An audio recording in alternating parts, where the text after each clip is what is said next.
झाला. आता पूर्वीचे नावही गोड होते, आता आत्ताचे नावं तर काही कळती नाही, आपल्याला कळती नाही. एका म्हातारीला 10 वर्षानं नात झाली. आता आजीचं नातीचं लय प्रेम आजीचं नातीचं. आजी म्हणी मला नात झाली 10 वर्षानं, मीच नाव ठेवणार तिचं. आता पोरं म्हणे म्हातारी ठेव, तुला ठेवायचं तर. मग म्हातारीनं चांगलं नाव ठेवावं ना.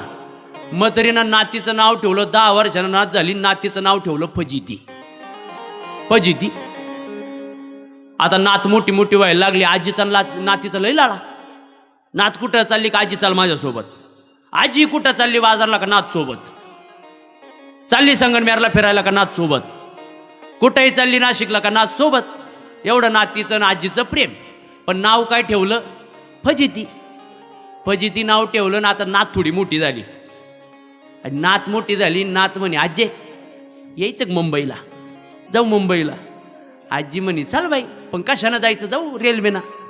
नाशिकला गेले, नाशिकवरून रेल्वे धरली, गेले मुंबईला. कोण, आजी नात. आणि मुंबईला गेले. आता मुंबईची गर्दी तुम्हाला माहिती, CST वरती उतरल्यानंतर हा फाट गर्दी. नातन आजी रेल्वेतून उतरली, पण एवढी गर्दी होती, नात एका बाजूला गेली आणि आजी एका बाजूला गेली.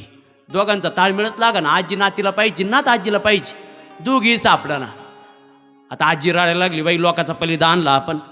घरी गेलो पोरं तर लय बोलतील बाई, आपल्याला लय बोलतील. आता पोरं काय करावं, कुणी आता कामाला जाणार लोक, ते आजी कोणाचा हात धरायचे, भाऊ माई फजिती पाहिली का, ए भाऊ माय फजिती पाहिली का, भाऊ माय फजिती पाहिली का, ए बाई माय फजिती पाहिली का. आता ते मुंबईचे लोक, आता त्यांची धावपळ किती राहते. ते म्हणायचे बाई आमचीच फजिती, आम्हाला कळा ना, तुही फजिती कुठं पाहू का, असे नावं.